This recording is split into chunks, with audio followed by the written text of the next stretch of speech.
My name is Raynard.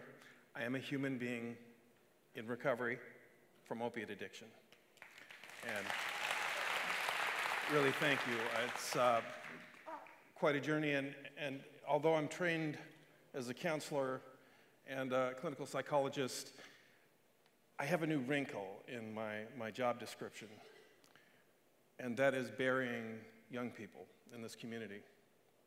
Mostly people in their 20s, often with small children themselves. It was about 45 years ago, a war was declared.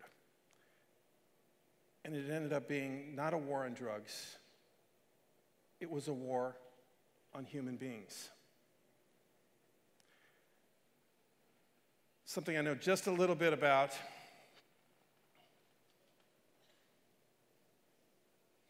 You know, I have to think, in this, coming from a public health background, if this were the Zika virus in Akron with hundreds dead just in the last year, we don't have an accurate count. They've called in cold storage for the bodies. The toxicology reports are stacked up. But if this were the Zika virus, or Ebola, for instance, we would call in and drop the 82nd Airborne on Summit County. And I know, because I was a paratrooper in the 82nd Airborne, and believe me, we dropped for a lot less. But I don't want to talk about the parents in the car. We've all seen the images and the memes. I don't want to talk about these things. I want to talk about the solution. The solution is us, is tribe. It is rebuilding tribe in a disconnected world. We have a unique responsibility right here today in Akron, Ohio, to meet these needs. We have a wonderful tradition because at about this time in 1935, two gentlemen met right down the street, and they conceived what would be the modern recovery movement, Bill and Bob. I can hear the drum beats already. As people are gathering, as we are here today, people are gathering from all over the world to celebrate that to honor our little funky Rust Belt community as the birthplace of recovery. And I'd like to claim Bill and Bob. I mean, they're our homies, and it all started here, but that wouldn't be exactly correct. The tradition of peer-to-peer recovery or recovery-oriented care predates Bill and Bob by hundreds of years. And interestingly enough, we have a river valley here, the Cuyahoga River Valley, which is an extremely unusual geological feature in that it is a river that almost makes a complete circle, which is extremely significant in many world religions. The circle is a sacred symbol. And it was understood that maybe the Iroquois and the Delaware, and the tribes recognized that spiritual significance of our Cuyahoga Valley. And if we want to talk about one day, just today, May 20th, there are gatherings all across Ohio, sponsored by the Ohio Can event. Now, the Ohio Can is citizens, again, stepping up, and this is not government. This is you, because each of you are imbued with a unique gift, a unique truth that you can bring to bear and rebuild our tribe.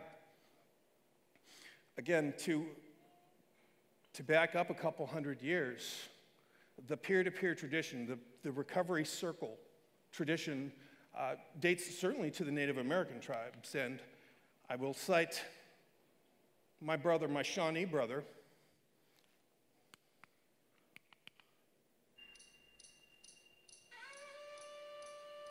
Tenskwatawa. Tenskwatawa, he was actually a brother of Tecumseh, was a loud, boastful, stinking drunk. He could not even join his brother in battle against the children of the evil spirits. That would be white people. Tenskwatawa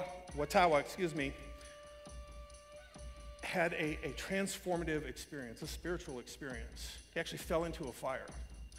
And from that started, he later became known as the Shawnee Prophet and started the recovery circle tradition in the Shawnee tradition.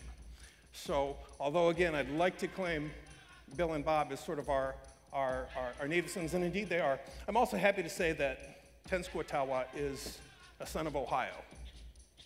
So again,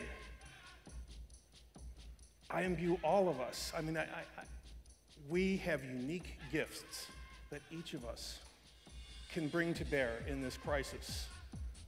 And it's going to take rebuilding a sense, a tribal connection to step our game up.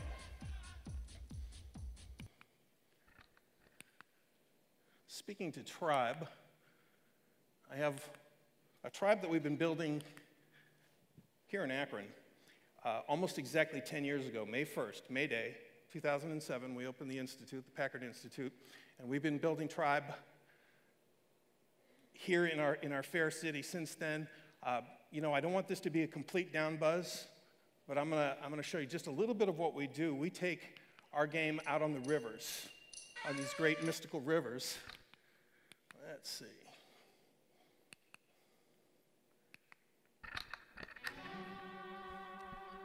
One day, almost exactly 1 year ago, I had my tribe out on the Tuscarawas River, along with our trusty mascot Pi, and I saw something swimming in the center of the river. I thought it was a beaver, perhaps lost swimming in circles.